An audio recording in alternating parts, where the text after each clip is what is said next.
How you talk about your product is more important than your product. And we are seeing some of the most highest stakes communication that we've seen in a while with Netflix buying Warner Brothers Discovery. Hi, I'm Rob Hunter, former radio broadcaster, communications strategist, advisor, and coach. That's what I do now. I work with companies exactly like Netflix on their internal communication. And there are multiple levels here to communication because there's 5 buckets that Netflix and Warner Brothers have to maintain trust, because that's the essence of effective communication is trust.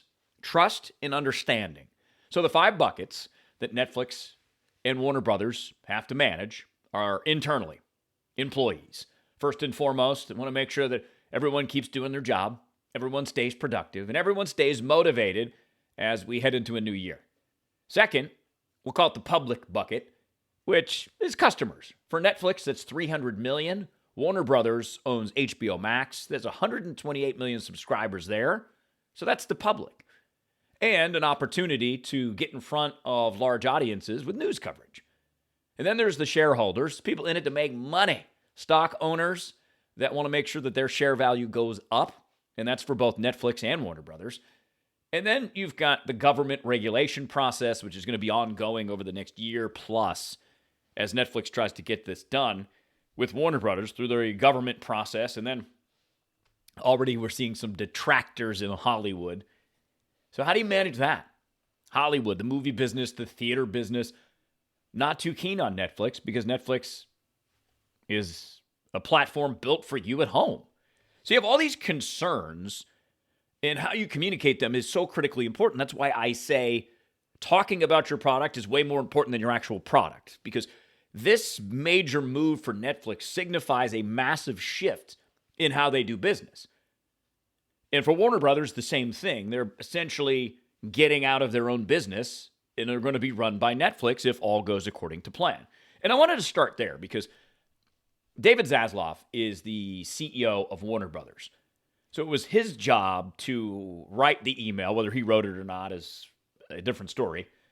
And his job is to be the face of this, to write the internal email, to be the guy that's talking about it in public and why the board of directors decided to go with the Netflix bid over the Paramount bid. Paramount, which is run by a guy named David Ellison, who's the son of Larry Ellison. Paramount just bought Skydance Studios. It's the Tom Cruise-backed movie studio, if I'm not mistaken. So Paramount's in on this. And they're now engaged in a hostile takeover, which we'll examine separately in a separate episode of this podcast. So let's go back to Zaslav. The letter that he wrote to his team, I'm going to show it to you if you're watching the video, and I'm going to read you some key moments of it. Because this is how he breaks it down. And again, the whole idea is to preserve trust. Preserve trust that you're doing the right thing, that you're taking care of the employees. And Zaslav and his team decided to lay this out in what is essentially a breaking news format. So as I mentioned, for 27 years, I was a radio broadcaster. For 23, I was in talk radio and covered and talked about every major breaking news event from the Bush-Gore election up until the end of 2023 when I retired from radio. So you're talking about major news events like that Bush-Gore election, 9/11, Boston Marathon bombing, various school shootings, all these things. When the news comes in and it's happening fast, and you're trying to keep your audience engaged and up to date, that's what you start with. You start with the facts. Keep it simple. Here's what we know. The biggest story that I covered, I don't know if it's the biggest story, but it's a pretty big story. Hurricane Katrina. So I was on the air in New Orleans at my radio station, and that was first and foremost the thing that we needed to provide, facts. And the facts changed throughout the coverage of Hurricane Katrina, because part of it at the very beginning was getting people out of the city. So it was called contraflow, and they opened up both sides of I-10 and other highways so that people could go east and west going in the same direction, right? Or they made the east and west lanes go out, go west, and some went east. Like there was a certain point where you could go east, you could go west, and both sides of the highway would accommodate that. Because you have to think, you're trying to evacuate 1 million people. So we had to give up-to-date information on that, where the traffic was happening, if people were running out of gas, where the gas stations were still open. So those are the facts. And what Zaslav says in his email to the employees at Warner Brothers Discovery is that the facts. Warner Brothers will be acquired by Netflix. And this decision reflects the realities of an industry undergoing generational change. And he talks about how stories are financed, produced, distributed, and discovered. So this is a changing industry. Not as many people go to the movie theater as they used to. The pandemic had major implications on that. So that's what Warner Brothers and the board is deciding to do. So the facts come first. Then the second thing is the impact. And when we're on the radio, we're talking about Katrina. That was that next level. Beneath the facts is the impact on you. If you live in a certain part of the city, this is the suggested way to get out.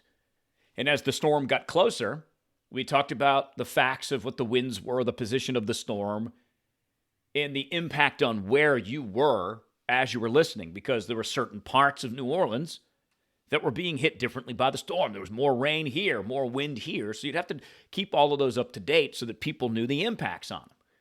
And what Zaslav is doing is saying that we understand this is a major impact on you, but ultimately, for our consumers, it's more choice and more value and increased opportunity for creative talent, which I think is massively important to maintaining trust here. Because going through these multiple levels and where you have to maintain trust, employees being number one, because they're the ones that help you fulfill the mission, that help you see the vision to reality. And if this deal, Netflix buying Warner Brothers, leads to increased opportunity, you got to put that in the email, and Zaslav did that. And then there's that third bucket here, the long-term value creation for shareholders, which is incredibly important. You want people to invest in Netflix and buy the stock and keep the stock and make money on the stock. So he's putting all of that there to talk about impacts. And he says, in this structure, this is Zaslav again, it provides a clearer path forward for Warner Brothers within Netflix. And then Discovery is going to be spun off as a standalone company, and that is CNN is part of Discovery. Warner Brothers is the movie studio that has the franchises of Harry Potter, Batman, and Superman. And with that comes HBO Max, the app. So you get all the HBO content. It's a big deal for Netflix to be able to acquire all of this. So just to recap how Zaslav is keeping trust. First, give me the facts. Second, give me the impact. And now he goes into what to expect. Also critically important to maintaining trust. Because what happens now, you're going to hear directly from your leader. So you can expect to hear some communication from your leader as we get them up to speed on what we're doing here. And then below them, your manager is going to get some training so that they're up to date, so that when you have questions as the employee, you go to your manager, the manager will give you the answer or will find out the answer for you. So it's important to lay that out. What happens next? We establish an office of integration is what they're calling it. And I know that's like bureaucracy 101, but it's incredibly important because that's where the communications will come through. That is a system in place that they're putting in place to help employees. So it is nice that that's there. And then Zaslav ends with what this means for you. That early in the new year, you're going to get new guidelines. But for now, stay focused. Keep working. Wrap up 2025, and we'll go from there. And then he writes, as we move through this next chapter, our aim is simple. Handle decisions with care. Communicate clearly about what we know, and to make sure people have information and support that they need at each step. And at the very end, he reminds of new possibilities, which is always great. Like at a big, massive, high-stakes acquisition like this, talk about those new opportunities because people are going to be divided in a couple of different camps. Some people are going to be excited about this move and what it means for them and how it does create potentially new opportunities, and others are going to be fearful because really at the end of the day, trust is built through understanding the three universal truths of all communication, all conversation. And those universal truths are language is contagious. And what we mean by that is you leave an impression, what you say. So you're either a virus or you're a positive contagion. You get to decide that, which is item number 2, truth number 2. You only control you. So think about that. You are only in control of what you say. Now, the big key here is how do you cater to your audience? Understand your audience and cater, give them what they need. because this third thing is so critical to any type of communication that you have, whether you're a leader in your company, an executive, or whether you own your own business. Again, I'll remind you, how you talk about your product is more important than your actual product because it's always personal. How does it connect to me? Because I'm going to run it through my own filters. I, Rob Hunter, communications expert, I'm going to run your product, your conversations through my own filters based on my own experiences, my own values, my own mission, and we'll see where we actually compete and where we're aligned. So understanding those three truths is critically important to use these three truths as filters for important high-stakes communication. So, clear, he mentioned as well, Zaslav. That's my formula. The clear formula essentially helps you skip the boring parts. Now think about it this way. Elmore Leonard said this. He's an author.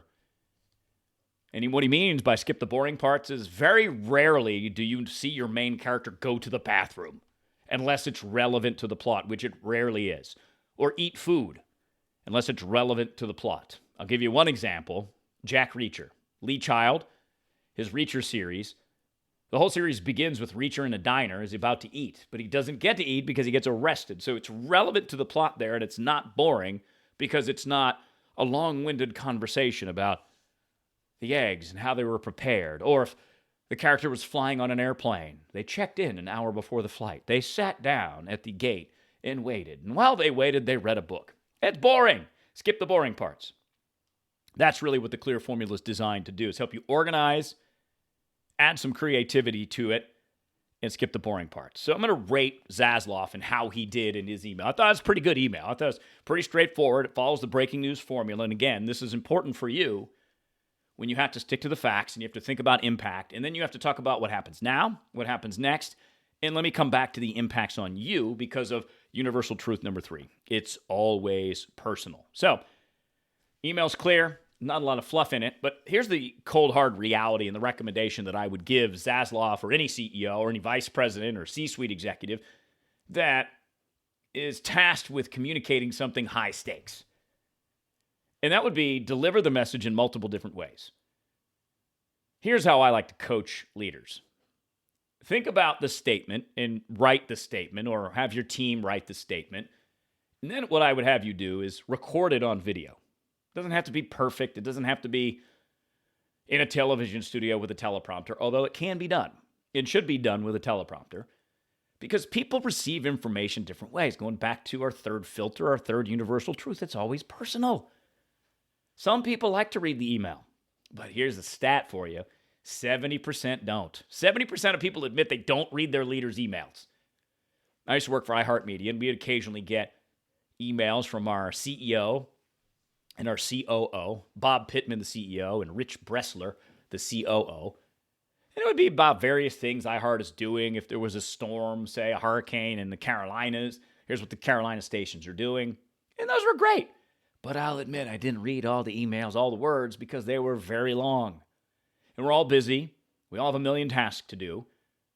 And not everybody likes to read emails and learn that way. So with the video, it gives people another option that they could pull it up on the private YouTube channel, whatever, and go through it. And here's where it gets awesome, because you can use AI to help you out. Because the third thing that I would suggest is make a bullet point list, because some people like bullet points. Then you can also use AI to maybe add a couple visuals, because some people are visual learners and they want to see some type of graphic or something that can help explain the story. And still, if you want to get really crazy and fun, you could take that video that you record, let's say it's 5 minutes, and you can make it shorter clips. Also something AI can help you with. Because what you want to do to build trust is reach all employees and how they have information. And I understand that it's more work, but more work that ties people together and builds a coalition, maintains a coalition, that's how you meet your mission and your values. So following along to recap all of this, Zaslav, as the Warner Brothers CEO, did a pretty good job with his email. I'd add a couple of different things to it, but use that breaking news format if you're in this situation. And think about trust in the 3 universal truths. I'll put them back up on the screen for you so you can see them. Language is contagious. What you say is incredibly important and leaves an impression behind.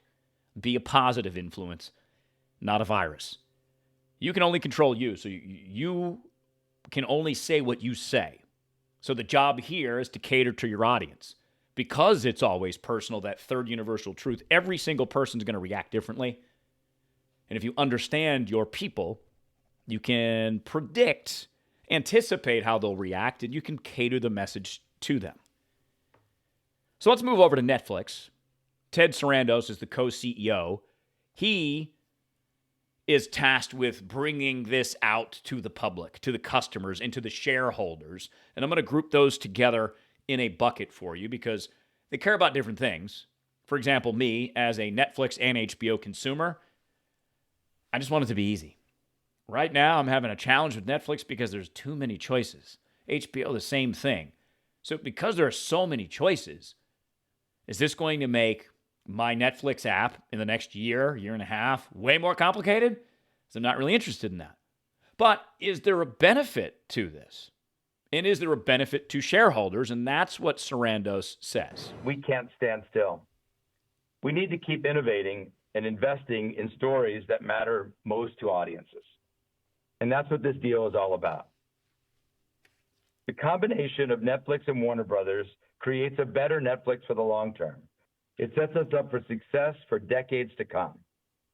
The key thing here is innovate and invest in stories that matter. So what he's telling me as a Netflix customer is that you're going to get better content because we have access to a movie studio, some of the best franchises out there with Harry Potter and Batman and Superman, and then all the HBO properties. So imagine now, if you are a Netflix and HBO Max subscriber, maybe you can get it all together in a year from now. You can have a bundle. So there's some excitement there that's building trust. And as Sarandos said, in Netflix's view, buying Warner Brothers Discovery is better for them in the long term. And let's go back to innovate and invest. Here's a secondary part of how you maintain trust. Is your communication, we'll call it on brand. And what I mean by on brand, does it reinforce the mission? Does it reinforce the company values? And does your communication, what you're saying in public, again, more important than your product, what you say about your product, how does it tie into your culture? So let's talk Netflix for just a second here, because Netflix's stated mission is to entertain the world. Pretty lofty, ambitious mission. I love that. Because for an employee of Netflix, whether you're a content creator, you're working behind the scenes, I don't know what they do over there, you can ask yourself a simple question. Am I doing something now designed to entertain the world? And if the answer is yes, you feel good about it. If not, well, maybe you can do something about it. So the mission is to entertain the world. Does Sarandos' statement tie into that mission? Yes, it does. Stating it plainly, that we're going to invest in stories that matter to entertain the world. Their values are centered around this dream team concept. Netflix likes to think of themselves like the 92 Olympic team, the one where the NBA players are first allowed to play in the amateur Olympic Games, and the American team just dominated. Michael Jordan and Larry Bird and Magic Johnson and Charles Barkley, the 11 or 12 best players in the NBA on one team? Ridiculous. And they stomped everybody and got a gold medal. That's what Netflix aspires to be, is to overpay the best talent and keep the best talent and operate like a dream team. And their cultural value that they've stated is people over process, which ties into their values. But in order to maintain that culture, are you doing the same thing here? Because there's some fear and then some worry, whether you're in Warner Brothers or Netflix, because there's always one question. What does it mean for me? Exactly. And what Zaslav said to Warner Brothers is, well, we don't know yet. Stay tuned. Everything is operating as normal right now, and we'll continue to keep you up to date as we continue to go on. So really good first attempts by Zaslav and Sarandos to build trust. But there's the opposite side of this coin. And we won't really get into government now because this is going to be a long process and it gets political.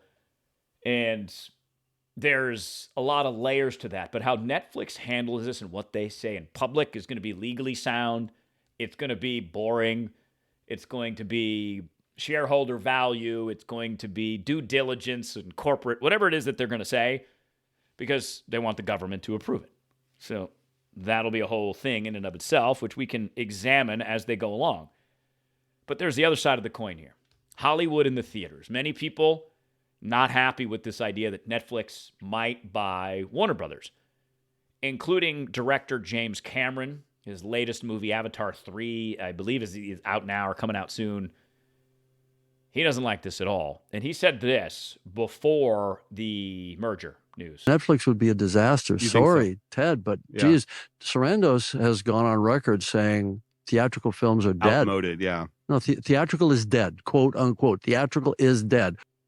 I mean, this guy's saying it's a disaster because Ted Sarandos, the guy you just heard from, the Netflix CEO, the co-CEO, said that theatrical is dead. And James Cameron, because it's always personal, he loves him some theater. And he wants his movies in the theater, so he doesn't like Netflix because, well, they're going to make it more difficult to operate a theater. And that's what some of the theater trade groups are saying is Netflix doesn't like movies in the theater. They sometimes put them out for a week or so to qualify for Oscars, and then they put it back on their platform. Right now, Netflix and Warner Brothers are saying the right thing, that we're going to make no changes. Warner Brothers puts 15 movies in the theaters per year. Netflix says that's going to be fine. We're going to stay with that. But whether or not that's true, who knows? Because Netflix as a company and Sarandos as a co-CEO has changed his mind on several things, has said one thing and then 2 years later done the opposite thing. So there is some room here to really look at this mistrust and think about back to that universal truth. Because it's always personal, the theater groups are interested in making that money, getting butts in seats. James Cameron wants butts in seats to watch his 97 Avatar movies that he's going to put out. And I love James Cameron, the director, because he himself, incredibly innovative.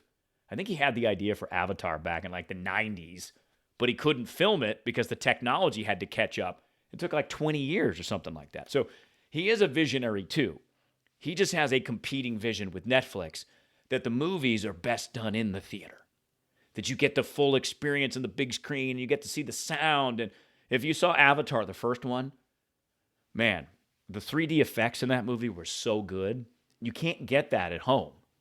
You can only get that in the theater, in the IMAX experience. So you have competing entities here that don't really trust each other. So how do you manage that? Goes back to being very clear. The formula for me, it's 5 steps. This is how I did my talk shows. I would gather all this information. It's how I actually am doing this segment. I gathered all my information, read a bunch of stuff, and I took all the best parts and put it together for you, tied into what I teach about communication. And that clear formula is exactly what Sarandos and Netflix should use to keep their messages on point and to build trust with Hollywood in the theaters. No, we don't want you guys to go out of business. Absolutely not. We love the movie-going experience. Batman in a movie theater is amazing. Harry Potter in a movie theater is amazing. And we'll just see what happens over the next year, year and a half, and how this all works out. I mean, this is a changing industry because the economics have changed. How do you pay for a movie to change? Who picks the financing for the movies? And Netflix wants more of a say in that. So they're after their goal here. But this gives us an example of some really high-stakes communication in how it's laid out. What's good about it, what could be improved about it, around this idea of preserving trust, especially if that's an important cultural value to you, which it is at Netflix. At least they state that. You know, Netflix has had some challenges to their cultural rules in the past. Not everyone likes to work at a place that is a dream team because you have a lot of type A personalities, a lot of pressure, high stakes. And some people, that's not a great environment for, but Netflix isn't apologizing for that. So Netflix gets criticized all the time for their culture, for the way that they put movies on your television screen, not your movie screen. And that's the model that they like. They want you to spend $29 a month or whatever Netflix is, especially if you add in HBO. They want you to spend $29 a month for 15 years. I don't know how long I've had a Netflix account. I've had a Netflix account, since the DVD mail-in days. So how much money have I given Netflix in the last 15 or 20 years? A lot. And they like that model. So yes, there are some challenges ahead. That's just reality. And if you stick to the facts, if you're Netflix, as you go forward, you'll be okay. Because one thing about people, two things about people. One, change is always met with resistance because it goes back to that third universal truth. It's always personal. And that question always is, how does this impact me? Will I have a job in a year?